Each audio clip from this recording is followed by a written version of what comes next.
Imagine a vibrant discussion between people that includes both openness and critical thought in the pursuit of truth. The Purchasing Truth podcast is an experience, a journey, an exploration of the impact that negative messages in politics and the media have on our families, community, society, and nation. Join your hosts, Bill Stierle and Tom Hazard, to discover new concepts and language strategies that will reveal effective ways of establishing truth. This podcast series will tackle current events, leadership challenges, healthcare confusion, integrity in business, and many other areas that affect us all. Gain clarity and understanding of the various truth perspectives. Welcome to Purchasing Truth.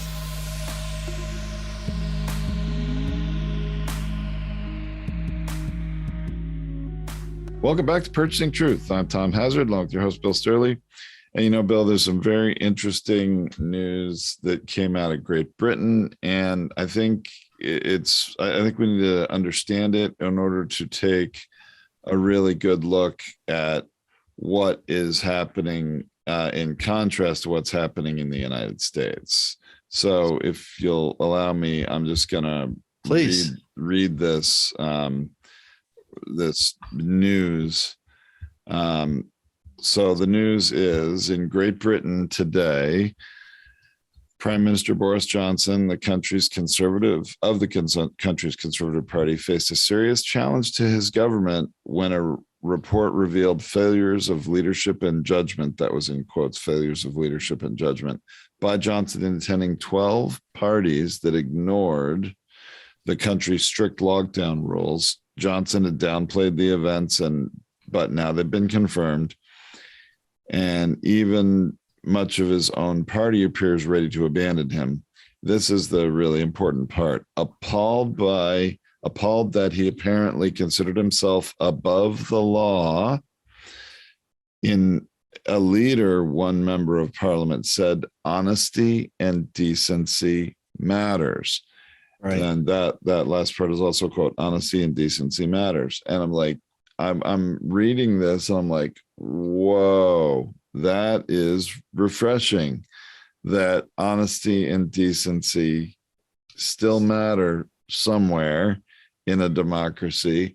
And, you know, Great Britain is at the point where they're ready to throw out their prime minister because he hasn't been honest. And that level of integrity, or, you know, being held accountable for a lack of integrity and, not being in alignment with the law, is something we're not seeing a whole lot in America right now. No, and the thing is, how do you be compassionate to somebody who's trying to raise money to go to these events and trying to do things, but also on the other side, he's not in integrity with his own words or what his government is standing for, called protecting each other through safety measures, versus I'm free to do whatever I want to do over here.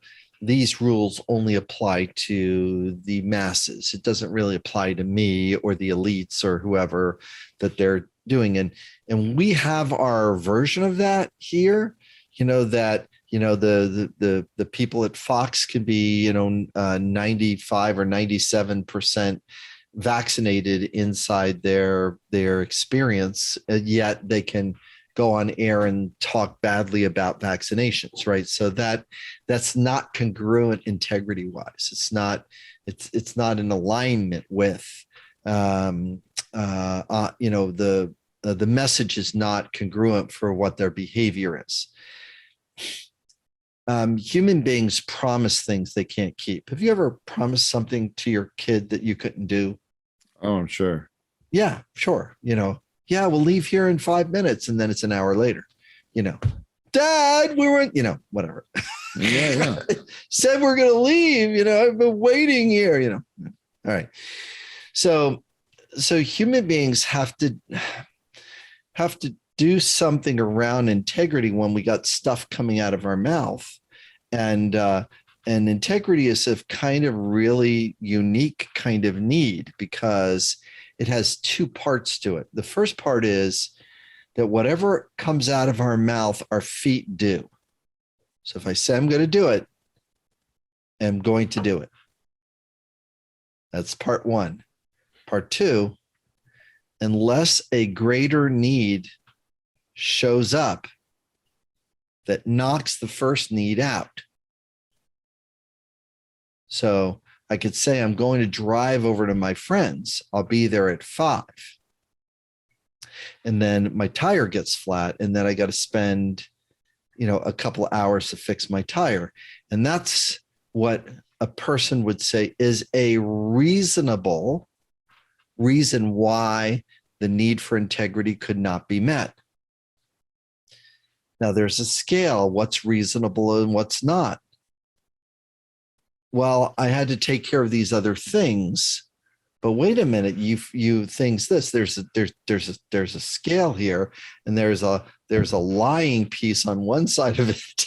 And it's like, here's the thing. Well, my dog ate my homework. Well, you're really not in integrity because you said you would bring me the thing. And I was like, that's not really, in alignment with truth. The problem with America is that in our messaging right now is that we are on the lower end of the integrity piece. We can change from moment to moment to moment. So, and there's nobody to really kind of hold accountability throughout the field of time. Somebody can say, listen, I'm for, gay marriage. And then 2 years later, say I'm not for, or say I'm not for gay marriage at the beginning. And then 2 years later, say, after thinking about that, I am for gay marriage. And that's Obama did that. So, sure. Well, Bill, I think there's a difference, isn't there? Integrity can be sort of pushed too far, I think, at some point. I mean, the idea that, I think it's silly when politicians always say, well, I've always said this and I've always believed that. And it's like, right. Well, I don't really care if you've always believed that. If there's a good reason why, hey, you've done more research, you've learned more about the subject, and now that you are more informed, your position has changed on it. I don't think that's a character flaw. But when you're a Mitch McConnell leading the Senate and you won't allow Merrick Garland to have a hearing with President Obama nominating him for the Supreme Court when a Supreme Court justice died, and it's almost a year until there's another election, and McConnell says, oh no, there's a rule, no, we're not gonna have a hearing on a Supreme Court justice in an election year. And then when it comes time under a Republican president, when Ruth Bader Ginsburg dies, oh no, we're going to fill that spot within like 6 weeks. Right. Within a very, there's a difference in integrity that's very situational and about winning and not, and very much out of integrity, where there was no good reason other than I want to do that. I want to win. Right. I think that's the thing that's unsettling. The thing that's very, very unsettling is that there a group of people can do measured things that are not in alignment with integrity. Like if I want to create brand damage or image damage on a person, I can take them to court over and over again. And I could create, all kinds of damage to their identity, to their brand, to their trust. And then all of a sudden, after a while, it's like, wait a minute, did the person really actually do anything, or actually was responsible for that person's, that situation? And that's the Hillary Benghazi smear campaign for, literally a year and a half. It's like, how is she responsible for that over there and under her watch? She's concentrating on these other things. And then this thing, would I as a visionary outsider see that would be problem? Yeah, I also could see it, that there are blind spots that people have that don't see things coming. And this is a really good example of a blind spot. Hey, it's 9/11. Was there any signals ahead of time that something different could have been happening at that embassy? So this thing couldn't have taken place. So the need for integrity also has its set of, limits to it because of the scaling of, well, it's true that there is some kind of accountability, but it's not 70%. It was like 10 or 20% accountability.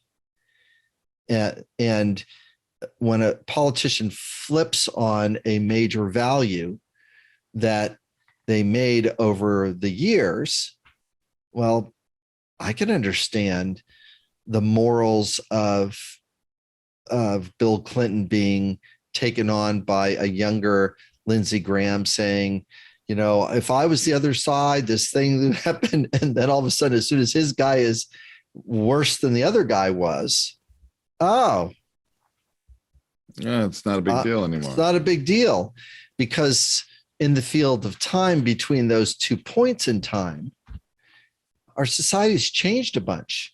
We've kind of changed a whole bunch. So it makes sense that, more freedom of expression is more available and more moralistic and ethical things have fallen by the wayside a lot since 30 years, really has. So even though I don't agree with the change is still in the range of perspective. So the question, how do we get off of the I'm going to say the phrase crack cocaine of a society and outrage and return to some of the core values that would make a big difference for us? Tom, you and I, we kind of like integrity and we kind of like truth, and we kind of like the concept of mutual respect, not just respect for one person or one person's point of view or one person saying something. We would like mutual respect to show up. I'll respect your opinion. Tell me more. How'd you come to that? What was your foundation for that? What does that look like? And then we can discuss honesty after we discuss what the information is or what their truth perspective is. These days, you got to put the word perspective behind the word truth in order for it to work, truth to work. You've got to do it, or otherwise our messaging won't think. This is our truth perspective right now. 97% of vaccines do this. 3% of the perspective says there's some wiggle room because science is always evolving. That's why the number has this 3% in it, because we don't know about why these other 3% happen, because it's unknown. But this is the numbers we know. This is what we're measuring. So regrettably, truth has a longer haul up the mountain than honesty does. Honesty is a little easier than truth is. Well, but we in America right now seem to, truth doesn't really seem to matter all that much in many ways or in many situations. And, we're really nowhere in the neighborhood of honesty and integrity in general. I mean, there are obviously, notable exceptions, but, when you have, well, what's interesting to me about the Great Britain story is it strikes me how much easier it is in their system to throw out the prime minister. They can just get, a majority of members of parliament to have a vote of no confidence, and then boom, you get somebody out and you have a new, vote amongst your parliament and you can install a new prime minister. So their government system is very different. Whereas we had, a president of the United States who lied about, pressure he was putting on Ukraine, and we get the recording of the call and we get the transcript showing he was out of integrity with what he said. Right. That he had lied about. He wasn't in alignment with the rule of law as to what he could do. And look at the high bar it takes to remove a president in the United States. You got to go through the impeachment process. And really, that was just about partisan politics. Who's your guy? Who's not your guy? And ultimately, in the Senate, not enough people, right, moved off of loyalty to then say integrity and honesty and decency matter. Right. It's and the rule of law of and now, because of that identity partisan politics piece that plays out, and I'm not saying both sides don't do identity partisan politics. That's not what's happening. They do that.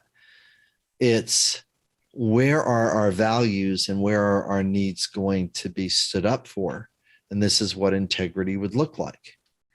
Now, Trump is, held a rally that basically said, hey, I'm being honest with you. I did those things, and look what happened in they're trying to pass a bill right now to tighten up the 18.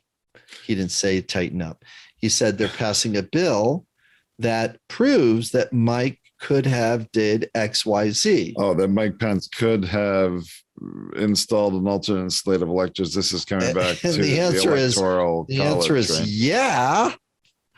I mean, the answer is there's no rule or law about that, because there was a belief in the past that Americans were going to trust what the vote counters were going to count and trust the legal system.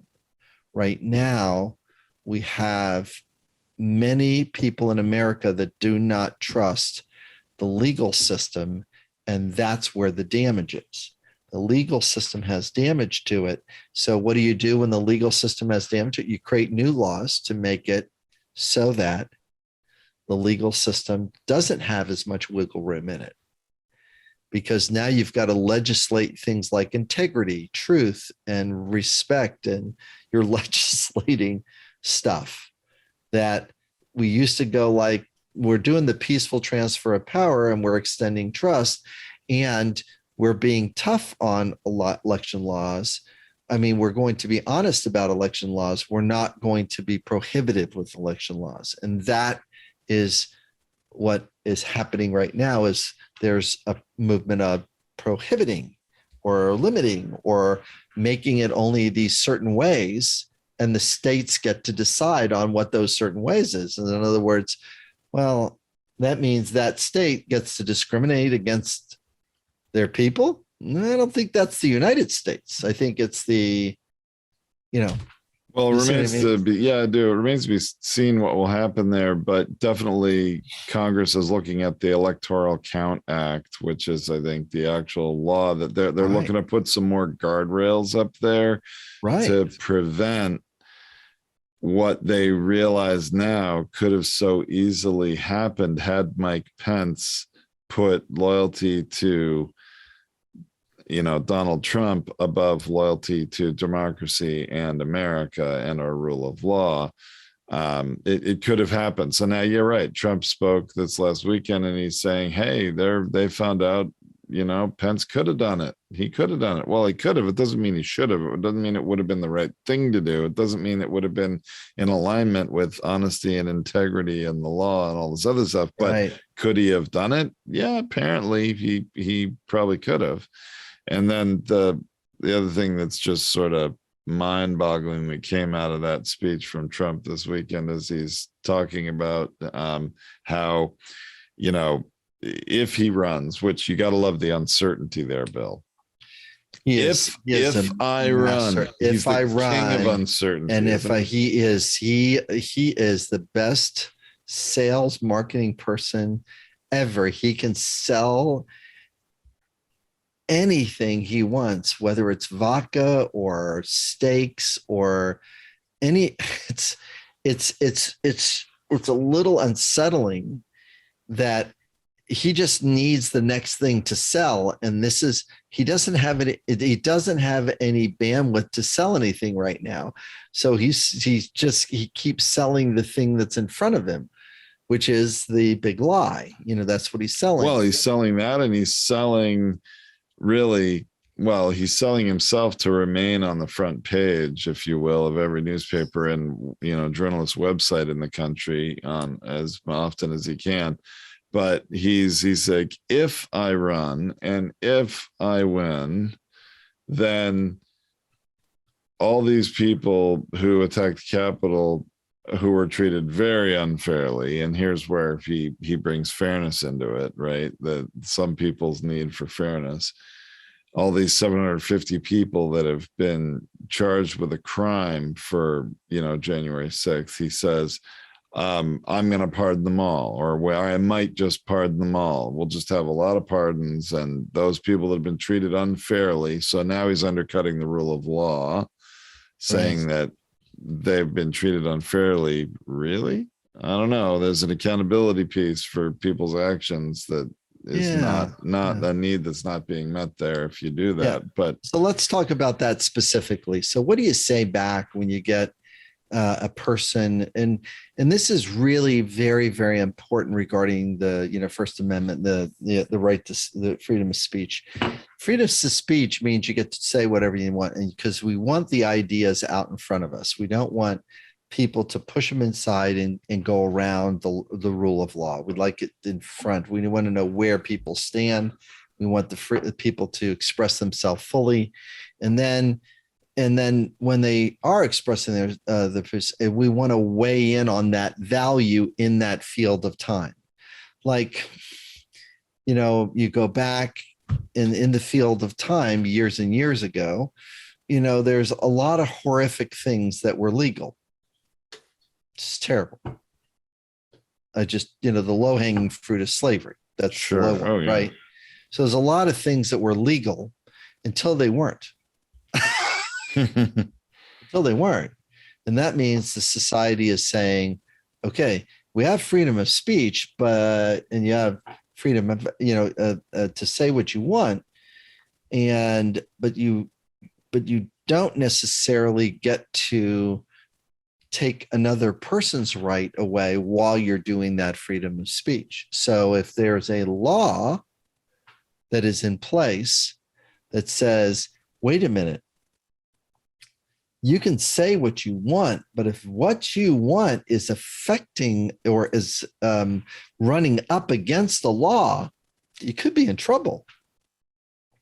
And that's what just took place within his speech. He walked into the bear trap and literally just stepped on it and literally says, no, this is justified. I believe I can get out of this bear trap. It's almost like there's the defiance and the open admission has been something that sits in the freedom of speech category, but it keeps running. It's running up against the rule of law, which is really problematic right now, because we're problematic. But he's really setting himself up as being, above the law. Right. And so the counter message has got to not go after the truth of what you just said. The counter message is to dampen the accusation. That's the counter language message.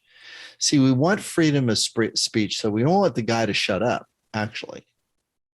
And it's better almost not to censor, but it's also have some wisdom to say, with our modern way that you can access every human being through a Twitter account, there is a little bit of challenge about getting the message out, which is called a modern problem. You had to go through newspapers before. You had to go through editorial boards. You had to do all these other things to get your need for expression met. Yeah, you can talk, but, so people would do that. They would set up their own printing presses. They print whatever they want to. They advertise, they promote. And if it was inside the law, okay. So somebody bought your snake oil. Great. You sold some snake oil. Now, if the snake oil kills people, then there's a law for that. Right. there's a law for that. It's problematic. And if you know it's going to kill somebody, there's also a law for that. Ask Big Pharma. They're having some trouble with this one. The one that I just did, they're having some trouble with this one. So what do I mean that we've got to dampen the accusation? So say the sentence that Trump said at his rally, any one of those sentences. Just give me one of those. Right. He says that, all these people that have been charged with a crime for January 6th are being treated very unfairly. So I'm going to be a broadcaster that is on an opinion show, or I am going to be a politician that has an open mic that is listening to that sentence. Here is my dampening, compassionate message to what he just said. Well, it seems like the ex-president is feeling confused and is needing clarity on whether or not the election was counted fairly, and that the people in the insurrection is going to be treated fairly. And he really is not liking the rule of law that there is to be the counting of votes, and there's things he doesn't like that rule. And it's important for Americans to speak up when they don't like things. And I'm feeling a little bit unsettled because, in honesty, we've looked at the accusations and the things that were brought to court, and we weren't able to find the level of truth that the ex-president is talking about. We found some truth, but we found very small amounts of truth, not enough to rise to the level of the accusation. But it's important for a person to express themselves, but also important that the listener to know that that person is not in alignment with what the truth of the count was. Now, all of a sudden, notice how this conversation got really flat. It just got a little boring almost. But that's what has to happen with an accusation. You can't say he's lying, he's a grifter. You can't go, he's going to ruin the nation. You can't go there. Sure. You have to dampen the accusation with compassionate language. Well, so that you can honor the person's need to express themselves, because that's the First Amendment thing. So you want to be able to be compassionate, that they're opening their mouth, but also to be honest. Honesty is ahead of truth. Bill, do the same thing with the idea that those people that are charged with a crime for January 6th for storming the Capitol were treated unfairly. Do the same thing with that. Sure. So the ex-president has a thought and is making a statement that they're being treated unfairly. Well, he feels enthusiastic about the point of view and trying to encourage people to fight for their nation and be loyal to him and be loyal to the nation the way he sees it. And there's a disappointment that's showing up here because the rule of law stated that the votes were to be counted, and the legal remedies to stop the votes from being counted had been exhausted. And so when he encouraged people to go to the Capitol and fight like hell, and they went over the line of fighting like hell with their voices, and they turned it physical, that does not meet the need for protection and safety and the peaceful transfer of power.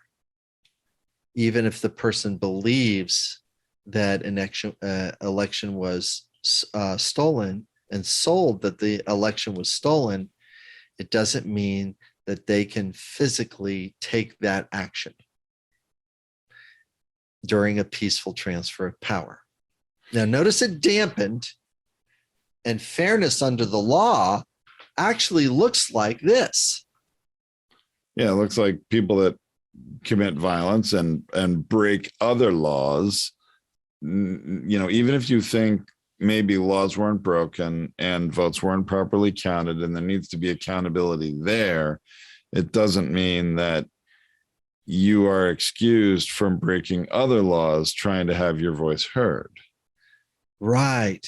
You can get your voice heard. You can stand outside the Capitol building and you can yell as much as you want, and you can demonstrate even as horrific as you'd like. You can put a gallows out there and you can wave a flag all you can't. The only thing is you can't hurt people or damage property to go and do that.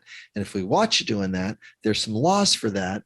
And that's what fairness looks like. Fairness looks like is there's some laws, both federal and state laws, that you can't cross and do some certain things at the expense of others. And if you do, there are consequences for your actions. Yeah, there are consequences of action. Now, by him promising, and this is really a wonderful place to by him promising that he will pardon them, is meeting the need for loyalty and the need to protect them. But we may notice that he had a lot of chance to pardon a lot of people on the way out, and he only gave it to a few. He did not. Only the ones he pardoned were the ones that gave him the most exposure and coverage and had the next level of loyalty. And so if there's all these different court cases that could come up and he gets reelected, he literally, from the rule of law, he can use the law to his advantage and absolve himself, absolve others, and who's going to make me do it? And then all of a sudden we're on a course to that authoritarian experience and that oligarchy experience where just rich people just run all the things and everyone else has to eat crow because of it. We can't, do it stuff. So it's really, we're in a very precarious place because we have a messenger that knows how to sell and market to people at the expense of truth. That's problematic. And sort of to return to where we started, it's in stark contrast to what we're seeing play out in Parliament in Great Britain right now. Right. That's the where one. There are, there's more concern for, integrity and honesty and decency. And I think that we're lacking a lot of that right now in America, and that's disheartening. It is. And there is a way out, and that's the good part. And the way out is how to stand up to and message to and counter message what a person of that has a strength of voice, that one that gets their messages stick through accusation. Accusation regrettably becomes a believable thing because an accusation is a possibility. It's not a truth. That's a profound realization that I don't think enough people have. Yeah. And regrettably, the accusation can be taken as truth. Hillary's server. As soon as I say that, there's people that just shifted into that mindset. Just 2 words, Hillary's server. How about, what does the need for privacy and protection look like? It's, and was there really some laws broken? And was there some things some things had some gray areas and wiggly spots to them. But, was it really a lock her up moment? No. But it did cause damage. It did cause damage for sure. Yeah. And it did skew the truth of what does it take to communicate and keep these different parts of her life separate. Here's your public service life, and here's your political life, and you got to keep those separate. Here's your fundraising part. You got to keep that separate from that one, If you don't keep separate, there's law against that. So you got to keep them separate. Right. Wow. Anyways, well, there's more to come on this, and I think the next time that we're together, Tom, the thing that we could take a look at is what is the way out? How do we message our way out of this situation and get back to the healthy narratives that we need to take place, in the environment? That'd be nice. I think we need more of that. All right, Bill. Well, thank you so much. Thanks, everybody, for listening. Thank you for listening to this Purchasing Truth podcast. We trust that you have enjoyed this engaging and thought-provoking conversation. Our hope is that you've received value, found clarity, and broadened your truth perspective in this episode. If you did, leave us a review or visit our website, purchasingtruth.com. Join us again for another informative and content-rich discussion here at the Purchasing Truth podcast. Don't just accept whatever information comes your way. Join the discussion. Discover your own voice. Purchase your own truth.